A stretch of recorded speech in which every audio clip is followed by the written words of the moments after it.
నమస్కారం. డిసెంబర్ 2 జాతీయ కాలుష్య నివారణ దినోత్సవ సందర్భంగా ఈ వీడియో చేయక తప్పట్లేదు. మనందరికీ తెలుసు మేడారం జాతర 2 నెలలకొకసారి జరుగుతుందని. కానీ కాలుష్యం మాత్రం ఈ పచ్చని పల్లెటూరును రోజురోజు భక్తుల నిర్లక్ష్యపు రూపాన, వ్యాపారస్తుల స్వార్థపు రూపాన, అధికారులకు నాయకులకు మాకేం పట్టదు అని మొహం చాటేస్తూ మాట దాటేస్తూ ఈ గ్రామాన్ని కాలుష్య బారిన నెట్టేస్తున్నారు. ఇక్కడి గ్రామ పంచాయతీ అధికారుల ఆజ్ఞ మేరకు ఇక్కడి పారిశుద్ధ సిబ్బంది భక్తులు విడిచిన ప్లాస్టిక్ వ్యర్థాలను ఇలా అడవిలో సేకరించి కాల్చేస్తున్నారు. కంటికి కనపడకుండా చేసి కాలుష్యాన్ని మరింత పెంచుతున్నారని గమనించట్లేరు. అందుకే ప్లాస్టిక్ అమ్మకాలను ఆపడం, వినియోగదారులను మందలించడం, తడి చెత్త పొడి చెత్తపై అవగాహన కల్పించడం, పారిశుద్ధ కార్మికులకు అటు వినియోగదారులకు ప్రభుత్వం కార్యాచరణ చేపట్టాలి. కాలుష్య భూతాన్ని ఇప్పుడు మనం అరికట్టలేకపోతే మున్ముందు తరాలకు ఇది పచ్చని అడవని, వనదేవతల స్థలమని మనం చెప్పుకోవడానికి సిగ్గుపడతాము. హాయ్ ఫ్రెండ్స్, కనిపిస్తున్నానా? హాయ్ ఫ్రెండ్స్, మనం ఎక్కడంటే బస్ స్టాండ్కి, అది చెప్పాను కదా, మేడారం బస్ స్టాండ్ గ్రౌండ్కి ఒక 50-100 మీటర్స్ డిస్టెన్స్లో ఉన్నాము. మీరు ఇప్పుడు చూస్తున్నారు కదా, నేను ఇది సంవత్సరం కింద చూసినప్పుడు చాలా కొద్దిపాటి డంప్ యార్డ్లానే ఉండేది.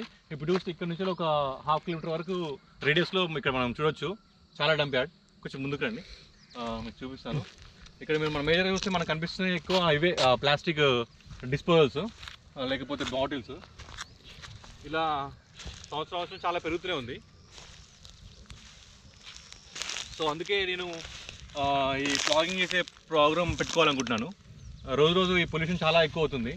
పల్లెటూరులో కూడా ఇంత పొల్యూషన్ని మనం గమనించి వీటి మీద ఏం చర్యలు తీసుకోకపోతే ముందు ఇది కూడా పట్టణాల్లానే భూ కాలుష్యం, లేకపోతే అట్లా తగిలేస్తున్నారు, వాయు కాలుష్యం, వర్షాకాలం వచ్చినప్పుడు అంతా కలిసి వాటర్లో జల కాలుష్యం జరుగుతూనే ఉంది.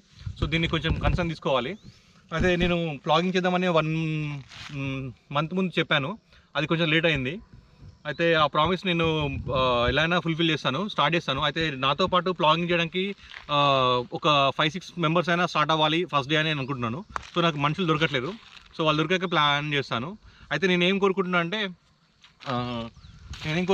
అంటే మన మాజీ ఎంపీ సంతోష్ కుమార్ గారు కనుక ఎలా అయితే మొక్కలు పెట్టి తను వేరే వాళ్ళకి ఛాలెంజ్ వదిలేశాడో, అలా ప్లాగింగ్ కూడా మన మినిస్టర్లు కానీ, లేకపోతే ఎమ్మెల్యేలు కానీ, ఇట్లా విఐపీలు ఉంటారు కదా, రాజకీయ ప్రముఖులు, వాళ్ళు కానీ, లేకపోతే ఎవరైనా విఐపీలు కానీ, సెలబ్రిటీస్, వీళ్ళు కూడా ప్లాగింగ్ చేయడం వల్ల ఏంటంటే మాలాంటి సామాన్యులకు, లేకపోతే యువతకి ఇది అంటరానితనము, లేకపోతే చిన్నతనము, లేకపోతే చులకనైన పని కాదు.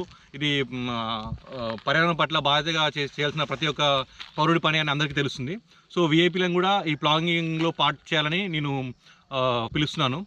సో అది మొదలుపెట్టాలి. అట్లీస్ట్ వారానికి ఒకసారైనా, నెలకు ఒకసారైనా విఐపీలు టైం తీసుకొని వాళ్ళు ఆరోగ్యంగా ఉండడానికి వాళ్ళు వ్యాయామాలు చేస్తుంటారు కదా, ఆ వ్యాయామంలో పార్ట్గా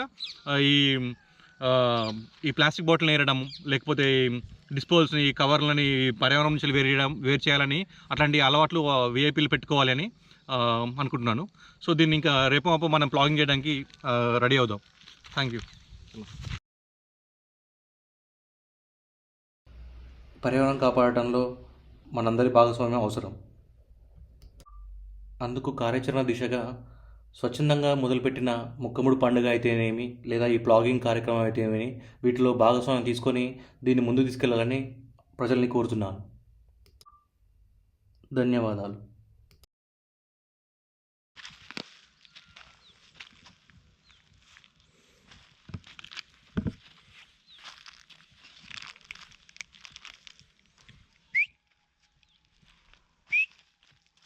వినోద్,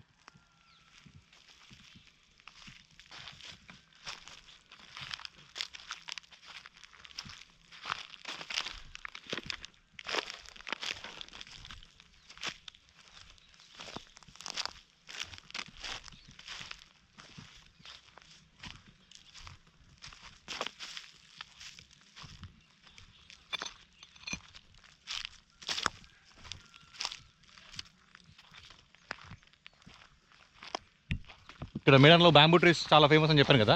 సో ఇట్లాంటి స్పాట్స్లలో చాలా జనాలు చాలా వంటలు చేసుకుని విందు వినోదాల్లో సమయపాలన చేస్తుంటారు. సో ఈ స్పాట్స్లలో కూడా ఎలా పొల్యూట్ అయిందో మనం చూద్దాం. ఇక్కడ చాలా హ్యాపీగా ఉంటారు జనాలందరూ, చాలా ప్రైవేట్గా. కాకపోతే ఇక్కడికి వచ్చిన భక్తులు ఏంటంటే వాళ్ళ వరకు వాళ్ళు వచ్చి రాగానే అక్కడ చెత్త క్లీన్ చేసుకుంటారు. క్లీన్ చేసుకొని వాళ్ళు వినోదాల్లో పాల్గొని వాళ్ళు చెత్త వేసి మళ్ళీ అట్లనే వాటిని వదిలేసి వెళ్ళిపోతుంటారు. సో మీరు చూస్తుండొచ్చు.